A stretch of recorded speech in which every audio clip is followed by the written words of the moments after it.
Hanratty'S Huddle with your host, Mr. Terry Hanratty. I'm Dave Teromeo, and we are on the Friday, the eve of the big game of the year, the Super Bowl.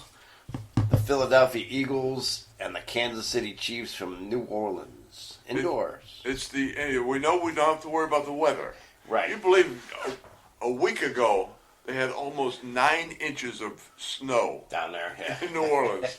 They were trying to find the kids. I loved it to watch the kids because this is the first time these kids have ever seen snow, and they were trying to sled down the hills, and they were just putting pieces of cardboard and whatnot, and it was absolutely fantastic. But yesterday it was 80. Yeah. I think the snow is gone. It might be. Well, that takes you back to Super Bowl. Real quick flashback here. Yeah. Super Bowl 9. Right. We were playing the Tulane. Minnesota Vikings in New Orleans. Yep. Tulane Stadium, which is outdoor. Yep. And everybody, I'll never forget the tickets. We were allowed to. See, we got 4 free tickets, and we were allowed to buy 20 tickets each. Nice. A player. So everybody did it because they had friends and family and whatnot. Sure. And then there was a guy in the team, Andy Russell, who was our captain, was designated by a travel agency in Pittsburgh to buy up all the tickets you can for $150 a piece. Right. Face was $25. A little different today. Insane.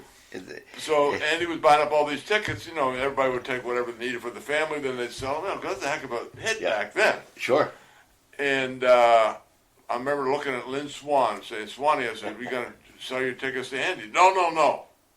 If I can get 150 here, imagine what I'm going to get down in New Orleans when we get there. When did he think he was going to do that? Stand outside on the street? Exactly. Hi, I'm Lynn Swan. I have Super Bowl tickets for sale. But so we get down there, and lo and behold, it's outdoor. Lo and behold, somehow we got one of these freezes. No snow, but it was cold, and it was rainy, and they were selling tickets outside the stadium for $5 a ticket. And we're in there getting ready for the game. I grabbed this salt shaker. I put it behind my back, and I'm up to Swanee. I said, "Lynn, you still got those tickets?" He said, yeah. Well, let me see them. So he fans them out in front of me, and I poured that salt on those tickets. I said, "They taste better with salt on them." And he had to eat all those Super Bowl tickets. Well, you got to wonder what he was thinking, right? I mean, I guess. Well, you figure you get, this late, 2 weeks before the game, it's a gamble. I mean, he could have easily won and got $300 a ticket. But, the old bird in the hand. The bird in the hand, that's right. Things have changed. They put a roof on stadiums now. Oh, yeah, I don't like it, but yeah, I get it. And this thing is going to be indoors, so everybody's going to be nice and casual, and you're going to see a very corporate audience. Well, they say that the price the tickets have gone way down. And the reason is, I don't know if you saw this, the hotels are so damn expensive. They're charging through the roof, like $4,000. I mean, it's insane what they're charging for hotel rooms. That people are like, screw it. I'm not gonna spend the money on the hotel room. And now, so it's driving down the price of the Super Bowl ticket because people aren't going. Well, I'm sure. And New Orleans is not. Yeah. Los Angeles. Right. It's not Miami. They are sort of limited in the hotel space down there. Right. So I can see, the prices through the roof because the hotel will get it. Yeah. I mean, there's X amount of rooms. Somebody said, I read somewhere a Motel 6 room was $700. Motel 6. Come on. up from $89.5. At least stick with the number. Just go 600. Come on. We have to. So I God bless the people who go and and travel and attend these games. But I think you're right. I think it will be a very interesting crowd. I think it's going to be an Eagles crowd. I do. I think. Kansas City travels well. I think you're going to get a split deal there. I really do. I'll put a side bet on that with you. I'll say it'll be a little bit more Eagles-centric. We'll go back on that one. All right, so let's start keeping track of this. $1 crowd noise. I'm going Eagles. You're going. Of course, we're going to take a head count. And again, this is not a gambling show. So if you're the IRS, this is just for fun. All right, so let's talk about the game a little bit. I'm amazed and how many people are against the Kansas City Chiefs. I think that I personally am against them. I love Andy Reid. Yeah, and I love the Mahomes. team. Yeah. But being a Steeler person, we won 2 Super Bowls back to back. Right. And now it could be back to back to back. That's right. And so that First would break time the ever. Steeler and who I think the Patriots have it, and somebody else has it. But it's interesting. Oh, a little offshoot on that. I know what you're going to say. Yes. I was just going to say the same And thing. it shocked me. Who's going to make a lot of money and is rooting like hell for the Chiefs? Oh, does our audience know it? Well, that's just Pat Riley. Pat Riley. Yeah. The was the GM and part owner of the Miami Heat. Yep. Who? When was it? Who won The Lakers, when they won their They third won. straight championship. Yep. And he patented the phrase of three-peat. Three-peat. Yep. He patented it. It was really brilliant. Which, first of all, Lori said to me, my wife said to me, how can you patent a word like that? And I was like, well, I mean, it's not really a word. So, three-peat is something, the Lakers did it. So he was smart enough to get it patented, and he has already cut a deal with the Chiefs, with the NFL, about how they can use it. So, but the Chiefs have to win. And if the Chiefs win, he's going to make a lot of dough. It's $4 or $5 million. Like he needs it. Yeah. Yeah. I mean, this is unbelievable. It's crazy. And he's made a lot of money so far. Yeah. It's sort of kept quiet because people, bring up the phrase three-peat. By the way, I patented Hanratty'S Huddle, just in case. I have the patent to it. There you go, because people are out there trying to steal that. You can't use your own name. No, so, hey, good for him. He's a smart guy. No, it's really interesting. It's brilliant. So, yeah, he's going for the three-peat, and that's what it will be. And that's why I think the country, obviously, is getting just a little worn down from the it's the Chiefs. social media doing a lot.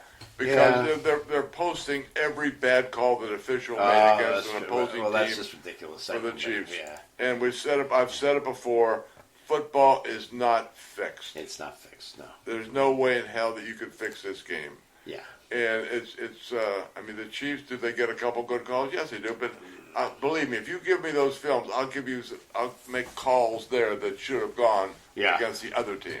They balance out. They really do. They do balance out. And I've been on the sideline where we're bitching and moaning about us, call. Then all of a sudden you go, oh boy, you got one. We lucked out on that one. Yeah. So they balance out. What the hell's he looking at? But it's going to be, I think, a really interesting game. And I think the biggest key to this game is Steve Spagnuolo, Okay. the defensive coordinator for the Chiefs. Yep. Because that offensive line for Philadelphia is massive. Yep. They're body movers. Yep. And when you got Barkley running the ball, and you talk about him falling into the best spot in the world. Yep. The Giants couldn't open up a little hole for him when he was here. Now, Philadelphia has given him a little opening. That's all running back needs. That's all you expect. Just a glimmer of light. Yep. And they'll be able to bang, do that and gone. Yep. And some of the plays, these are road graders. Yeah. And they want to run the ball, and they will run the ball. And Kansas City is not really that big a team. Agreed. And can they, go mano-a-mano against that offensive line? And Spagnuolo is going to have to come up with some crazy blitzes. Yeah. And when you blitz, you're putting it all on the line. I remember when I played, I loved teams that blitzed. Yeah. Because that's the only time you're guaranteed man-to-man. Where's he coming from? My receiver against your defensive back, I'll take that any day. Take it. Very interesting, and I agree with you, and it's funny that you should, because I was watching the Buffalo-Kansas City game, as we all were, and I was thinking to myself, this actually, they're moving the ball on the ground, and Philly's strength, I think, is their run game, because not only do they have Barkley, but Hurts can run it if he's healthy, and they have some other guys, so, and it's for that reason, we'll get into our picks later, that I kind of think Philly might win this game. It's going to be close. It's at one point, Casey's favored by 1, but I just have a gut feeling, that running game, and like you said, he doesn't need a hole to run through. He just needs a sliver. He just needs a little light, and once he gets into the secondary with his speed and his movement, and it's just his pass catching ability. Yeah, I mean, they're not one dimensional. What do you think John Mara's going to be doing watching this game if Saquon's going down? John Mara cannot wait for this season to be over. I mean, you see all these clips about him in the, if Barkley goes to the Philadelphia, he'll be very upset and all that stuff. I remember watching on Hard Knocks. And the Maras are wonderful people. Oh, I know most of them, and they're just salt of the earth. And I think the last thing that they wanted was Barkley to go to Philly. He said that on Hard Knocks, and it was a self-fulfilling prophecy about, and I think the GM kind of, poo-pooed it, but my God, I mean, he's had a hell of a year. And they put all their money in Daniel Jones. Into Daniel Jones. Woof. And I agree with, I like Jones. I really did. I can't say anything against that now. Yeah. And I think it still has a big, we haven't heard the last of him, as like Sam Darnold. I think you're right. Yeah, I think he'll land somewhere, and he's with Minnesota now. Yeah. So I mean, if he, obviously they're looking at changing. Looking for a team right now. A team's looking for him. Right, somebody out there will want a quarterback like Daniel Jones for sure, and who knows what's going to happen. But, he's going to be in Saquon's box on Sunday. I don't know if you saw that because they're friends. They're really good friends. Oh, okay. I didn't realize that. Yeah. Okay. That should be interesting. Yeah, that'd be interesting. And of course, the over under on the sightings for Taylor, whatever her name is. The Swifties, see, they're a little upset. We won't get into politics. Okay, all right, don't do that. There's a special guest coming for the Super Bowl. Let's keep it light. Oh yeah. Maybe he'll be in the next box over, and she can growl at him. All right, so it's interesting because the first rumor that came out that Kelsey was going to propose to her at halftime. Oh God, please help us. And if that would ever to happen, I would turn the TV off. Oh, I would too. Because I'm here to watch a football game. Right. Well, I don't watch the halftime crap anyway. I got to be honest with you. I just don't. It's not why I'm watching football. If I want to go to a concert, I will go to a concert. I don't need to see a concert at the Super Bowl. Now, I understand. I realize there's a lot of different audiences and people who never watch football are watching. But I think it's the whole. That's not how you play the whole season with a half an hour in between. You play with 15 minutes. So I don't get it. I don't like it. Give me a band, get them off the field, get the teams back on. Let's play the friggin' game. Well, I quit after Paul McCartnney was on. Okay, well, because I don't know any of these performers now. I did like U2, but that was very different because it was after. I have to ask my daughter, who is this guy? Is it a big deal? Dad, he's one of the best there is. I'm going, okay. Why is that woman's top off? Okay, Janet Jackson, you are. So this is why I don't watch it. I don't care about it. I think it takes away from the game for me. There's a lot of people out there, though, that love the halftime. It's a big deal. I'm sure there are. And the commercials are very expensive at the halftime also. So that's true. They're not giving anything away. Now, I thought it was $8,000 a 30 seconds. Oh, more than that. No, 80. No. 8 million. What am I saying? 8 million. I got the wrong letter there. No, and the commercials generally stink. They haven't been good lately. The commercials generally, you sit there and you go, okay, they're trying to be funny, and they're not, A.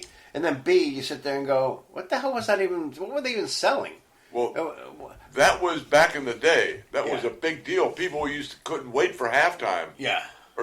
And to see the commercials they're going to be. Now it's a big thing. Or for the actual Super Bowl itself, the commercials that were throughout. They would not leave on let's go to station break.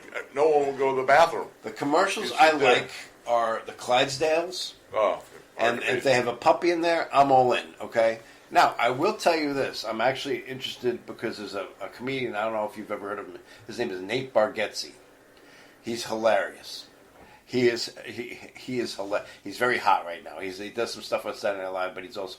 The thing I like about him, Terry, he doesn't swear. He doesn't do, sexual innuendo. He's just a funny guy. Oh. Talking about himself. I'll show you a clip after we get up. But he's got it. Well, one of his things is about DoorDash.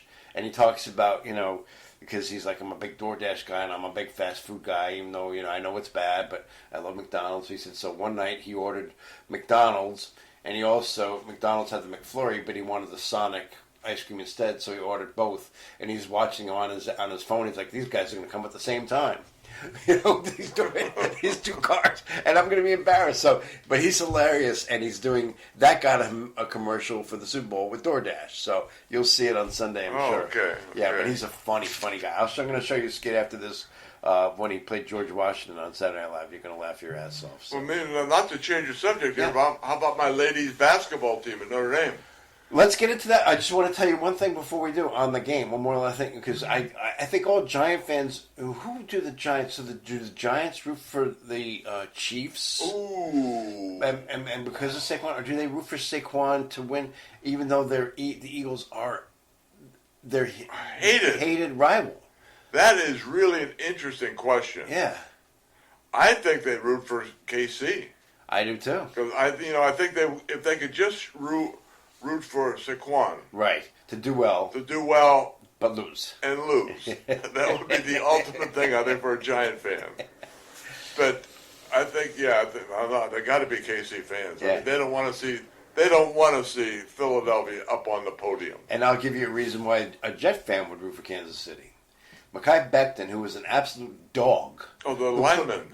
Who couldn't get in shape with the Jets, who they gave chance after chance after chance to get in shape and to get his act together, is now the starting guard for the Eagles and kicking ass. But the Jets had him play tackle. All right. He's not a tackle. Okay. That's a huge differentiation from guard, who you could be a road grader. Yeah.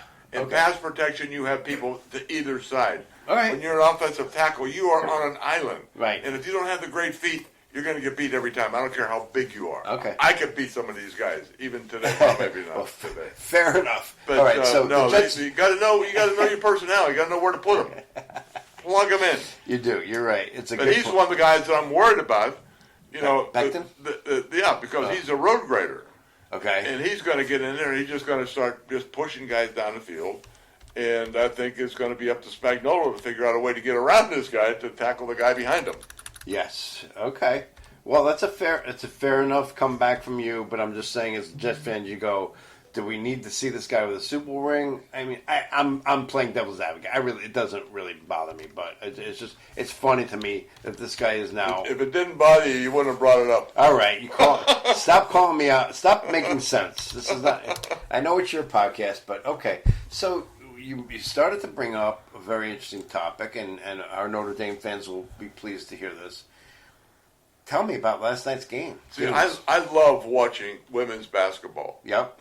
I think that these kids are so good, and they're a little slower than the men, so you can see the whole thing open up, and it's really they're playing real basketball. Real basketball, it really is. They're not coming down slamming here, slamming there, and knocking people down and whatnot. But it's pure basketball, and I'm so proud and happy with my women that I saw a great doubleheader last night. UConn is my second favorite team. Okay. They played Tennessee, and it's a big rivalry from when Pat Summitt was the coach That's right. at Tennessee, the late, great Pat Summitt. Right. And Gino used to go at it all the time. Sure did. And UConn just couldn't buy a basket last night. I mean, they're a really good team. I think they're a better team than Tennessee, but, I mean, the 3 points, I mean, they were 5 for like 20-something. I mean, it was crazy. They'd have made a couple of them. It would have been a game, but they only lost by a couple points. Yeah. But Notre Dame then played Stanford, who's normally very good. We won by 50. But Stanford is a down year for them, and so it's not a 50-point win over Stanford. So, but I think we have some great kids, and they're really fun to watch. Yeah, you're making copies. So with my elbow, with your elbow. This guy his elbow leaned against my printer, and the thing is going crazy. All right, so I didn't see the game, but it's obviously they said first of all they said it was an electric crowd. Tennessee an 80-76 upset. Tennessee's 19th ranked UConn. Number 5. Number 5, yeah. And here's the stat I just glanced at it while you were talking. That really jumped out at me is they out-rebounded UConn 46-34. Yeah. That's a big difference. And UConn was in the game the whole time. They both had big, long runs, 12, 15-point runs where you thought the game was over. They had to go, whoop, the other team came back. Yeah, and Paige Buchers was 5 of 16 shooting. That's... No, and that was late. She put a couple in the hoop, and so it wasn't a typical UConn game. I think they play much better, but they're a very hostile crowd in Tennessee. They love they love their Lady Vols. I'm of the belief, and I'm sure Gino Auriemma would not agree with this, but when you're a college basketball team, sometimes it's better to get that loss get that loss in the regular season, keep it in your memory bank. Well, that's their third loss though. Okay. So it's probably from a first line in the playoff. Clearly, they're not the team. Dropped down to the second. They were, in the past, as far as. No, they don't have a Diana Taurasi, who I still say to this day could be the only woman that I know that could maybe play in the NBA. I mean, I thought. Yeah, I know you love Diana. Well, she's Italian, so That's a good paisan. South Carolina, just to cap this up, they have a loss. I don't know who they lost to, but they're number 2 in the nation. And they won last night 74-62 over Georgia. Now, Notre Dame is number 3 in the nation, 20-2, 11-0 in the ACC, and they come off a really big win last night. It was. We have a lot of kids who can really score the ball, and they play great defense. I mean, they are all over you in defense, and they score a lot of points on a fast break.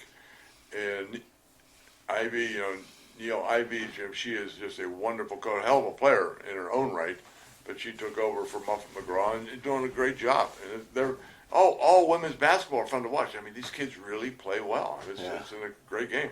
Well, I don't know what happened to Stanford, but they say Notre Dame kicked their butts last night, 96-47. It's not a normal Stanford team. They're down. They were saying last night they have the number 1 recruiting team coming in. Recruiting class coming in next year. You said you watched the game. I'm going to give you a little quiz. The final was 96-47. Do you know what the halftime score was? 50 to 22. 50-15. That's close. It was, Stanford scored 8 points. Now they go by quarters, not like the men. The men still do the halves. They go by quarters. So Stanford scored 8 points in the first quarter and 7 in the second quarter. 50. That's a big gap. Yeah, that's again.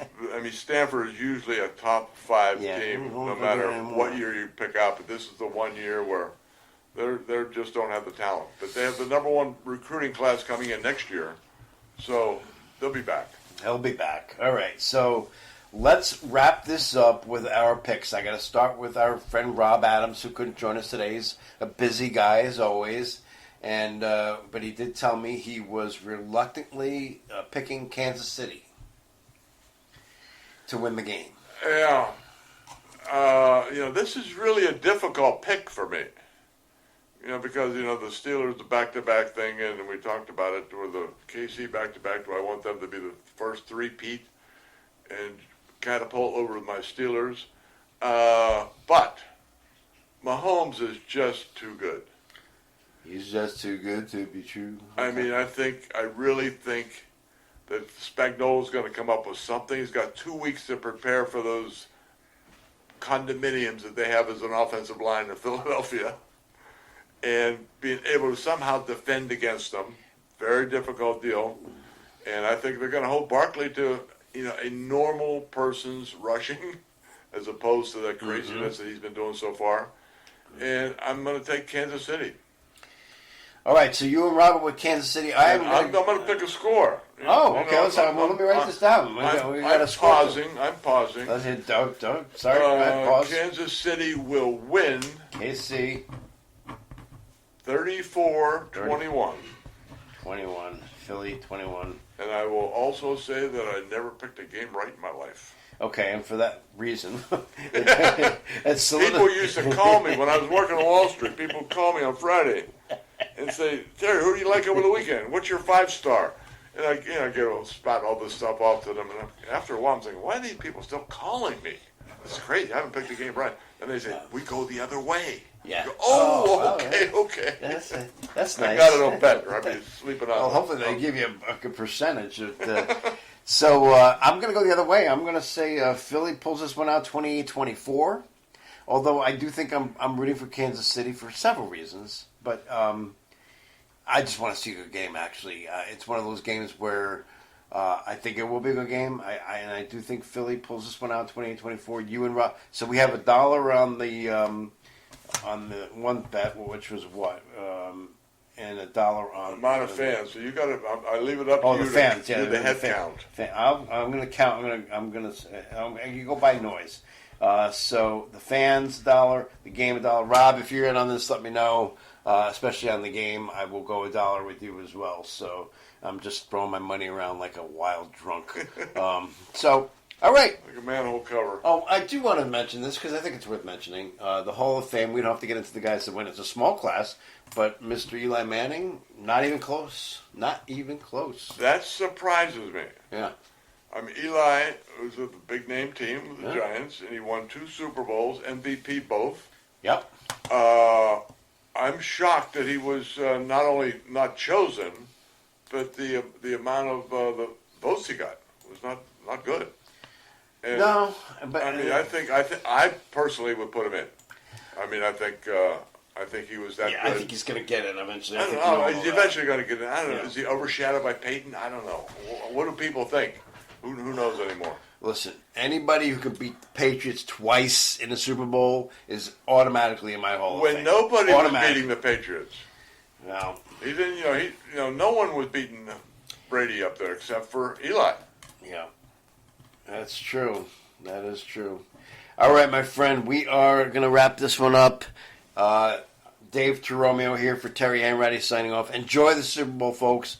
And remember, to listen to us and to pay attention. Because we know, Terry knows what he's talking about. Let's go. Let's at least say that. Terry, want to say goodbye? All right, we're ready. All right.